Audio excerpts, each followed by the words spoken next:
الحمد لله رب العالمين الصلاة والسلام على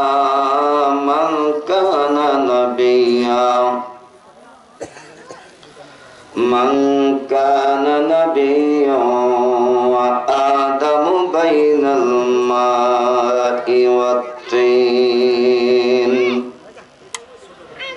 وعلى آله وأصحابه وأزواجه وذريته وأهل بيته وعلماء من أهل سنته أجمعين فقد قال الله تعالى جل جلاله وعم نواله في القرآن الكريم أعوذ بالله من الشيطان الرجيم بسم الله الرحمن الرحيم قل إن الموت الذي تفرون منه فإنه ملاقيكم وأينما تكونوا يدرككم الموت ولو كنتم في بروج مشيدة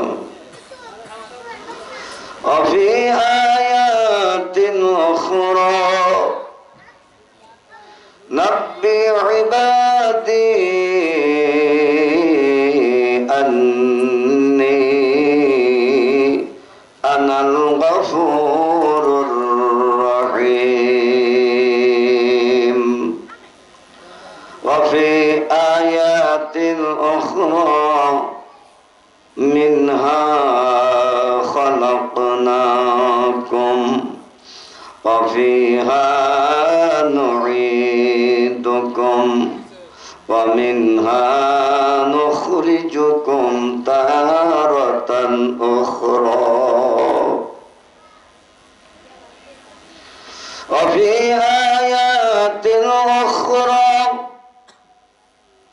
قل إن كنتم تحبون الله فاتبعوني يحببكم الله ويغفر لكم ذنوبكم والله غفور رحيم صدق الله المولانا العظيم وصدق رسوله النبي الكريم وفي الحديث الشريف قال رسول الله صلى الله عليه وسلم حرمت عليه النار ثلاثة أعين بكت من خشية الله وأعين سعرت في سبيل الله وأعين غمدت عن محارم الله صدق ورسوله النبي الكريم أو كما قال عليه الصلاة والتسليم في شأن حبيبه ومحبوبه إن الله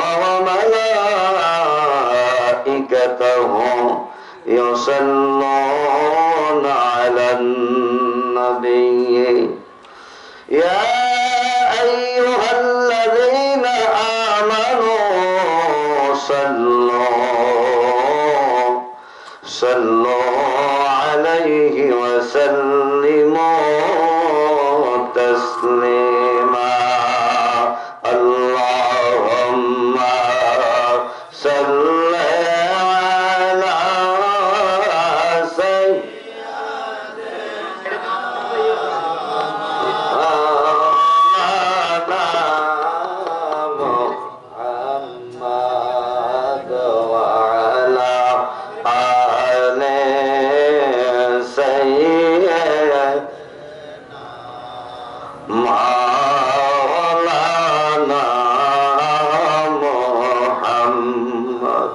সকলে মহব্বতের সাথে চক্ষু বন্ধ করে যার উপরে দুরূদ শরীফ পাঠ করতেছি, যেই নবী রাহমাতুল লিল আলামিনের উপরে দুরূদ শরীফ পাঠ করতেছি, সেই নবী রাহমাতুল লিল আলামিন আপনার আমার এই দেয়ালে পাঠ করা দুরূদ শরীফ নিজ কান মোবারকে শুনতেছে। আপনাকে আমাকে আমার দয়ালু নবীজি দেখতেছেন, আমার নবীজির চোখের সামনে, চোখ মোবারকের সামনে আমি অত গুনাহগার নবীর উম্মত মহব্বতের সাথে দুরূদ শরীফ পাঠ করতেছি। আমার নবীজি নিজ কান মোবারকে শুনতেছেন এবং দেখতেছেন, এই খেয়াল করে মহব্বতের সাথে পাঠ করুন আল্লাহুম্মা সাল্লি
সকলে যার যার চক্ষু বন্ধ করি,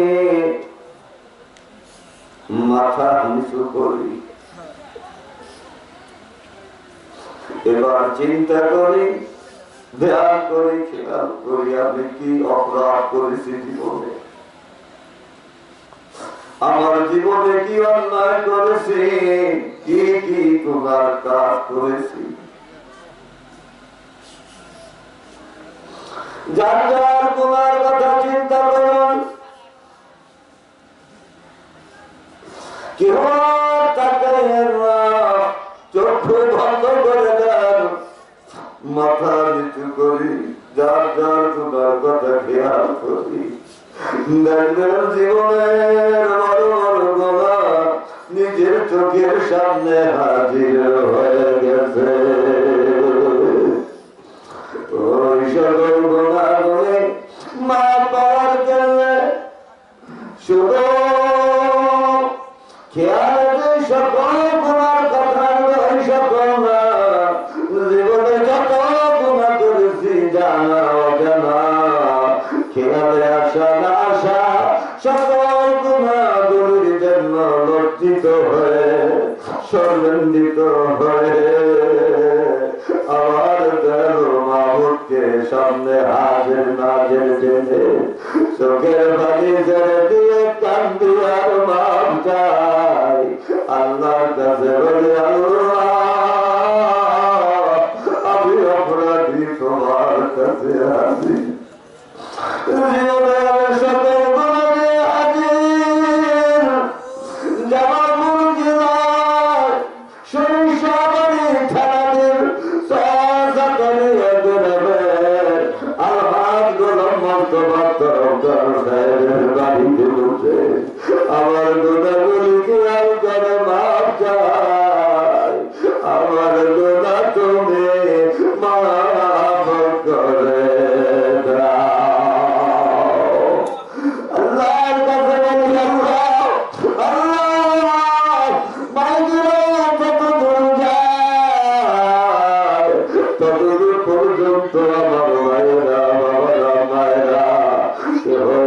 আমাদের সাথে চক্ষু বন্ধ করে বসতে পারে, আরে মাইকের আওয়াজ যতদূর যায় ততদূর পর্যন্ত মহাবাবাদেরকে আহ্বান জানাই, তাড়াতাড়ি চলে আসে। এমন একটু সময় বলেছি যেই সময় যেই বান্দা আল্লাহর হাজির হবে, যে অপরাধী বান্দা হাজির হবে, যে গুনাহগার বান্দা হাজির হবে, আমার বিশ্বাস আমার আল্লাহ তাকে মাফ করে দিয়ে কারো বেতন হইল আর কান্দনীয় বললি চোখের পানি ছেড়ে দেওয়ার মজলিস। আর সকল বাবারা আসতে পারে নাই, তাড়াতাড়ি চলে আসে। আর পর্দার আড়ালের মায়েরা সংসারের কাছে দিয়ে মহিলাদের বসার ব্যবস্থা আলাদা ভাবে করা হয়েছে। প্যান্ডেলে চলে আসুন, না হয় যার ঝাড় করে যায় নামাজ বিচারিয়া মাথা নিচু করে চক্ষু বন্ধ করে বসে যায়। নিজের গুনাহের জন্য চোখের পানি ছেড়ে দিয়ে কাঁদে আল্লাহ আল্লাহ আল্লাহ।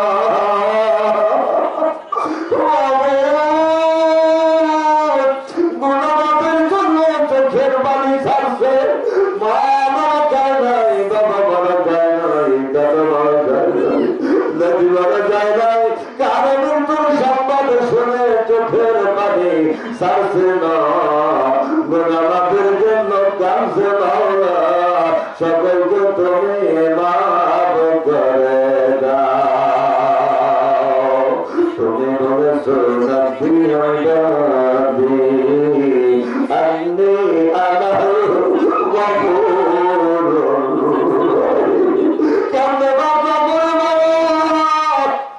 কেমনে তুমি আতে করবার বল খেলাপ করবো মাওলা, তোমার কুদরতি নজরে তাকায়া দেখো কে কে চোখের পানি ছেড়ে দিয়ে মাপ চাইতেছে মাওলা। সকলকে তুমি মাফ করে দাও।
কাঁদতে পারেননি, বহু কান্দা কাঁদছে ছেলে হারাইয়া, মেয়ে হারাইয়া, মা হারাইয়া, বাবা হারাইয়া, দাদা হারাইয়া, এমনি ভাবে সম্পদ হারাইয়া, কষ্টে পড়িয়া, দুঃখে পড়িয়া, মুসিবতে পড়িয়া, অভাবে অনাটনে পড়িয়া, সুখ সুখে পড়িয়া কত চোখের বাড়ি ছাড়ছে, ওই বাড়ির কোনো দাম হবে না। আজকে যদি আপনারা বাড়ি ছাড়তে পারেন না, ওই বাড়ির পরিমাণ একসাথ খাওয়া লাগবে না, মাসির মাথা পরিমাণ যদি আপনারা বাড়ি ছাড়তে পারেন, আমার আল্লাহ এখনই মাফ করে দিবে।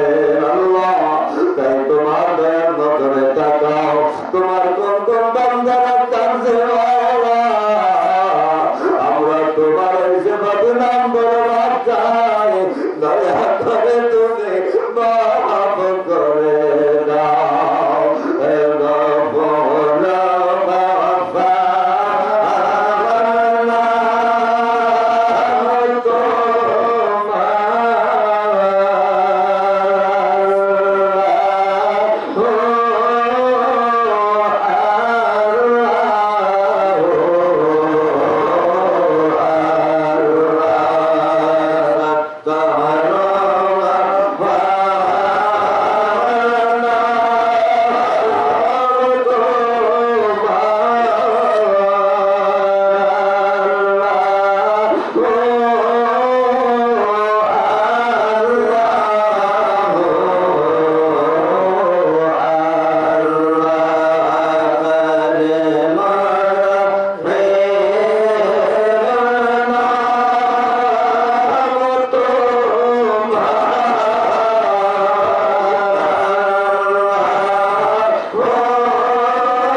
কবে যেন দুনিয়া থেকে বিদায় লাগে সে যায়।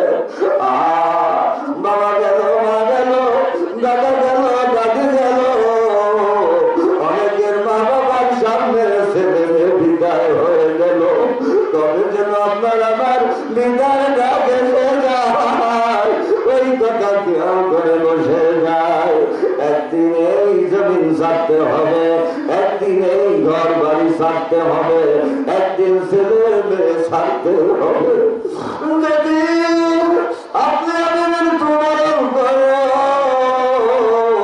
ছেলে কাঁদবে আব্বা আম্মা বলে, মেয়ে কাঁদবে আব্বা আম্মা বলে, ভাই বোন সকলে কাঁদবে, কিন্তু কেহ রাখতে পারবে না। একদিন সকলের বিদায় হয়ে যেতে হবে। 60-70 বছর, 80-90 100 বছর নয়, 120 বছর বাঁচার পরেও একদিন আপনার আমার মরতে হবে। 1000 বছর বাঁচলেও একদিন মরতে হবে। ওই মৌতের কথা খেয়াল করে বসে যায়, তবে যেন দেশে হাজির হয়ে যায়।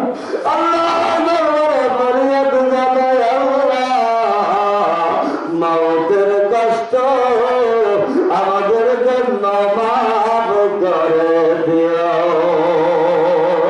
কেউ যখন থাকতে পারবো না, কেউ যখন রাখতে পারবে না, থাকা যাবে না, রাখা যাবে না। তাহলে কি দিয়ে সাথে কবরে যাব? 1000 বছর বাঁচলেও একদিন মরতে হবে, থাকতে পারবো না। মৌত আপনাকে আমাকে পাকড়াও করবে। তাই তো আমার আল্লাহ বলেন, ইন্নাল মাউতাল্লাযী তাফিরুনা মিনহু ফাইন্নাহু মুলাকীকুম। আর যে মাউত থেকে আপনি আমি পালাবার চেষ্টা করি, যে মাউতকে ভয় করি, কেউ মরতে চাই না, সকলে বাঁচতে চাই। বাঁচার জন্য বাংলাদেশের অন্য রাষ্ট্রে চিকিৎসা করার জন্য, বাঁচার জন্য চলে যায় না। কোথাও গেলে বাঁচা যাবে না। পাহাড়ের চূড়ায় গিয়ে যদি পালায়ন করি, সেখান থেকে আজরাইল পাকড়াও করবে। তাই তো আমরা মুরাদাবাদ গজলের মধ্যে বলে থাকি, মওত তোমার লইবে গিরে, বাঁচতে পারবা না। হাজার বছর বাঁচিলেও থাকতে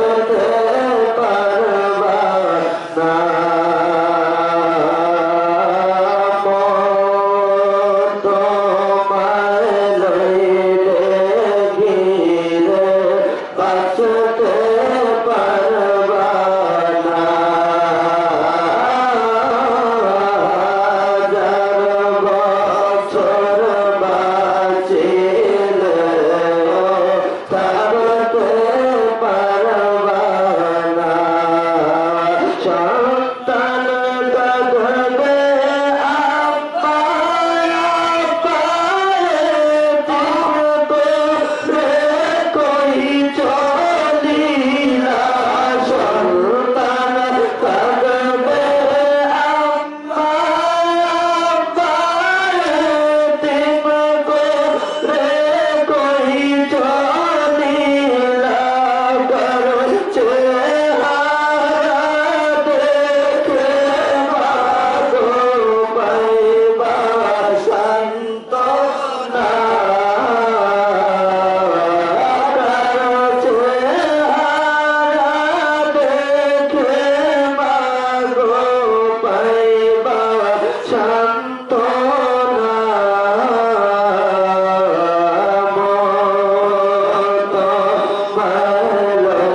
Bye.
থাকতে পারবা না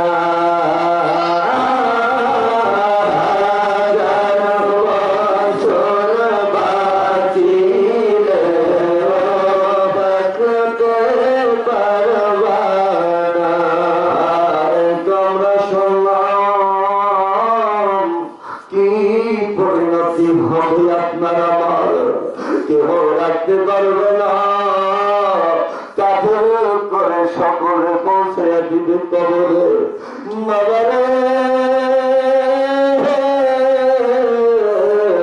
ওই কবরের কথা খেয়াল করে বসে যায় যেই কবরে আপন হিসাবে কেউ যাবে না সাথী হয়ে কেউ কবরে যাবে না সকল আপন জনেরা কাঁদবে কিন্তু কেউ ঘরে রাখবে না আপনাকে আমাকে কবরে রেখে আসবে ওই অন্ধকার কবরে রেখে আসবে কেমন অন্ধকার কবর কোনো আলো নাই বাতাস নাই বাতি নাই সাথী নাই বিছানা নাই আপন কেহ নাই আপনার আমার নিজে মাটি ডালে মাটি ভাবে মাটি তোমার বাসর সাইনি মাটি কোনো ফাঁকা থাকবে না কেমন একা একা থাকবো ওই কবরে যদি নদী আসে কবরে যেতে পারে চিন্তা করতে হবে না সবাই বিদায় দিয়ে আসবে কিন্তু আপনি আমি যদি নদী আসে ধরে যেতে পারে আপনার আমার চিন্তা করা লাগবে না নবী রহমতুল্লাহ আলামিন আপনার আমার পাশে এসে হাজির হয়ে যাবে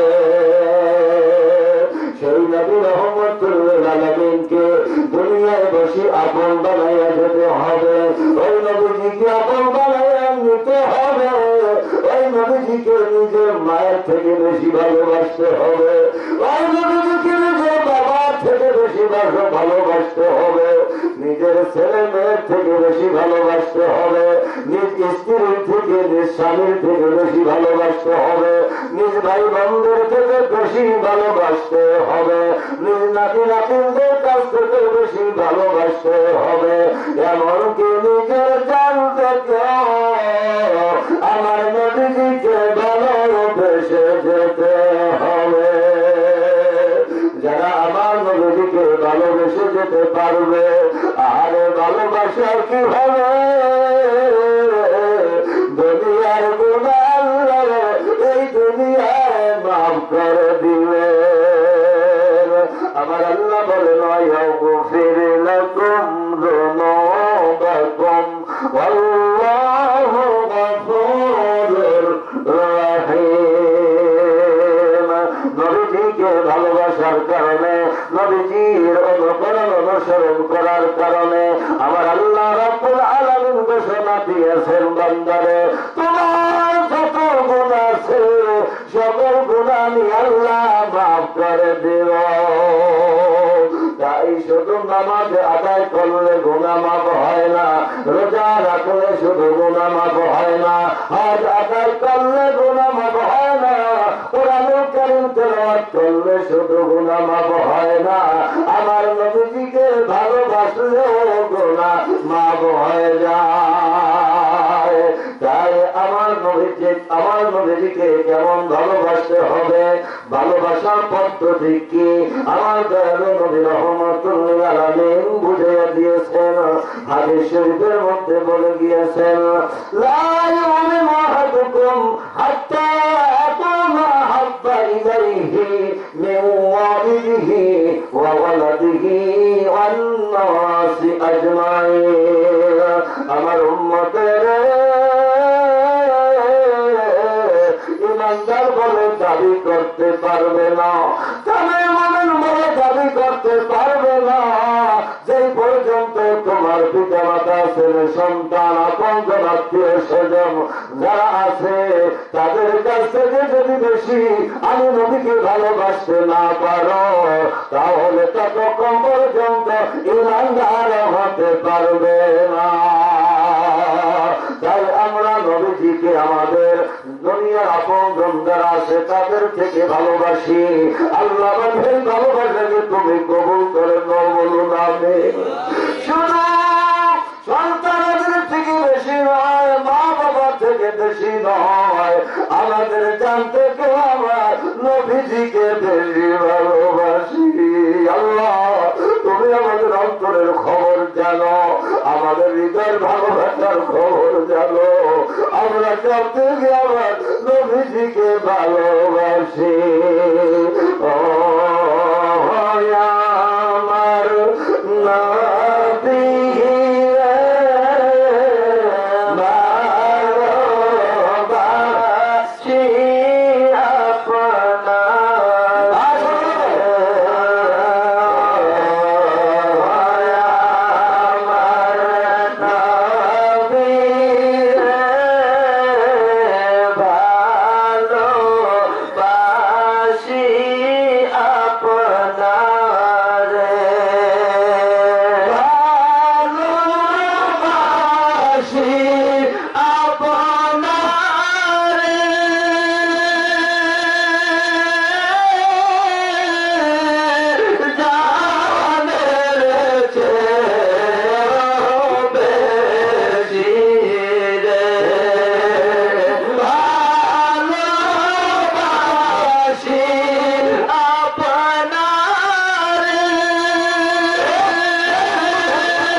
মা বাবা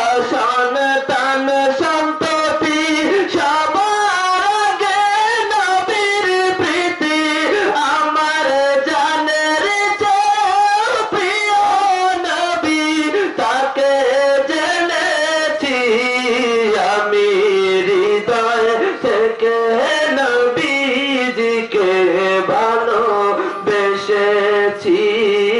আমি হৃদয় থেকে নবীজিকে ভালোবেসেছি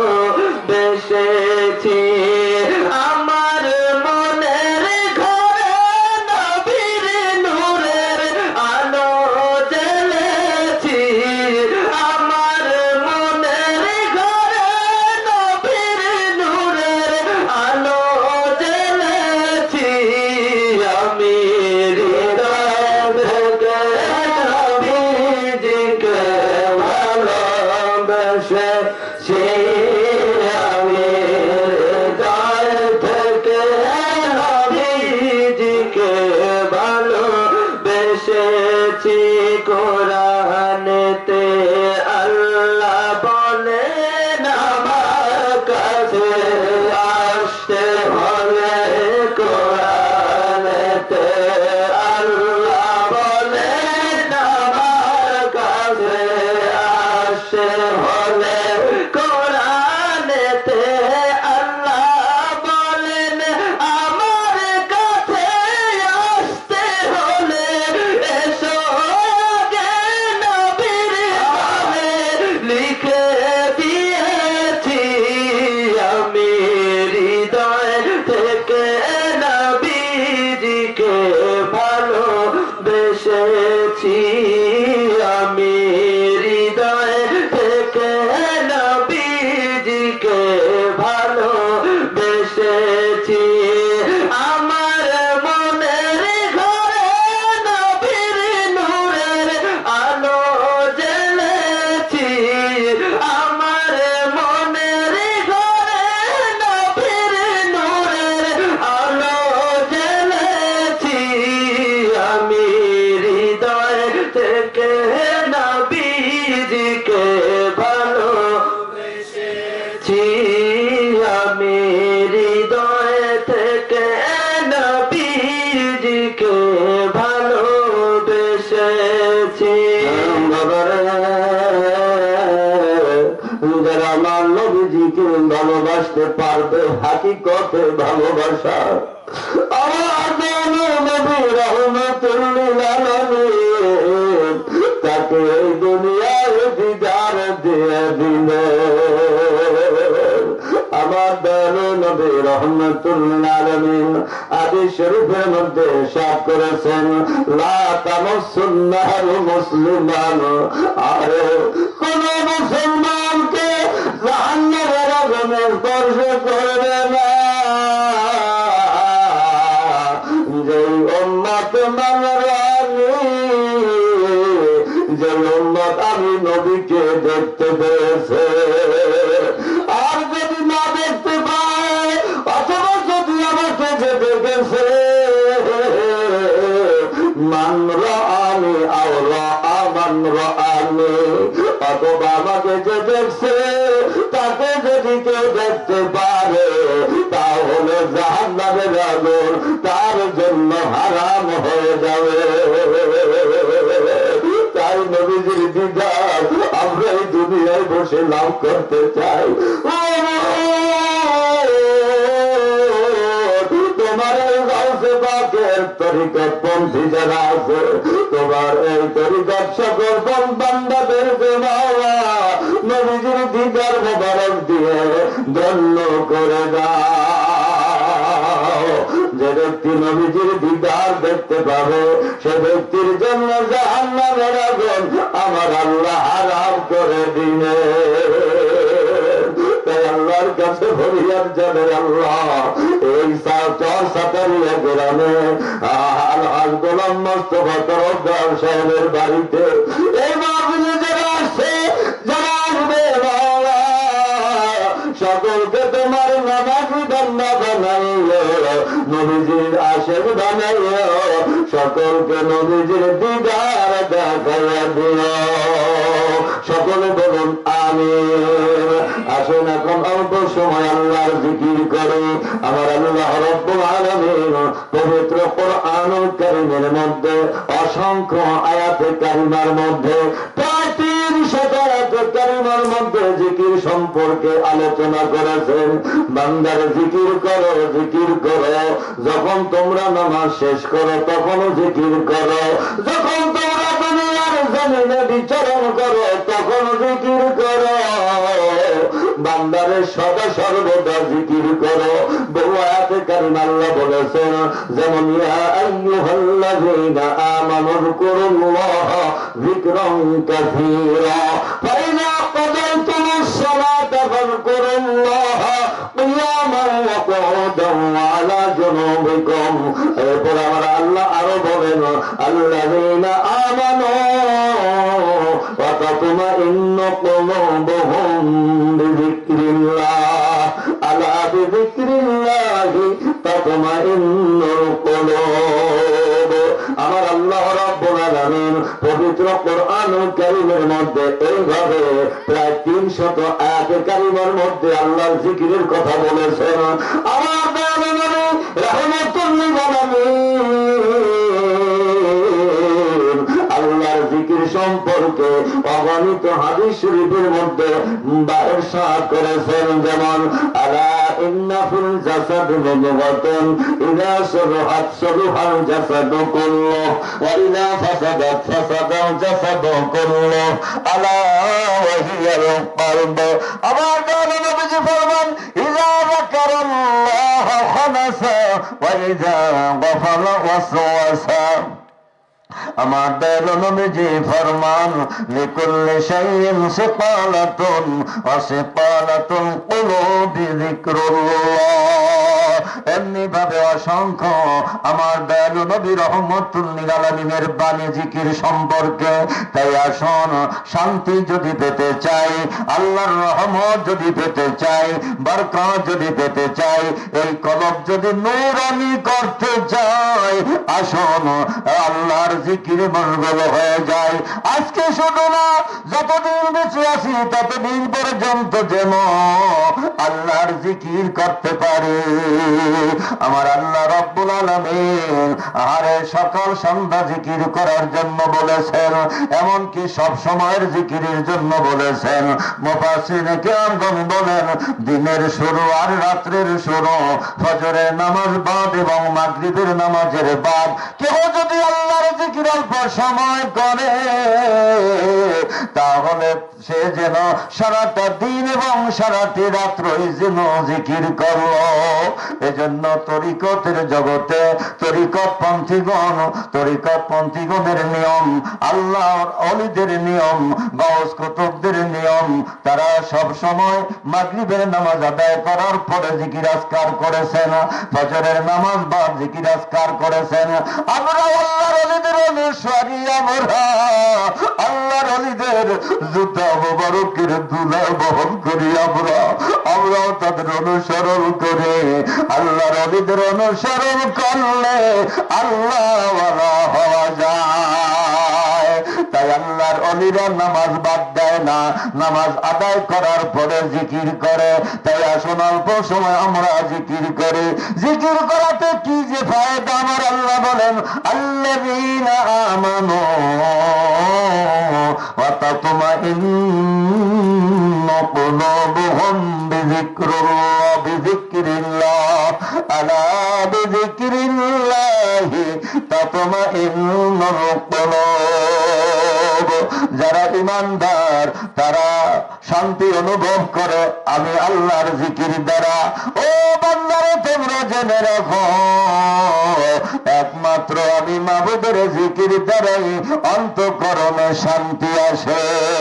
তাই আমরা সকলে অশান্তির মধ্যে আছি, সকলে অশান্তি আগুনের দাউ দাউ করে জ্বলছি, আগুনের মধ্যে দাউ দাউ করে জ্বলছি।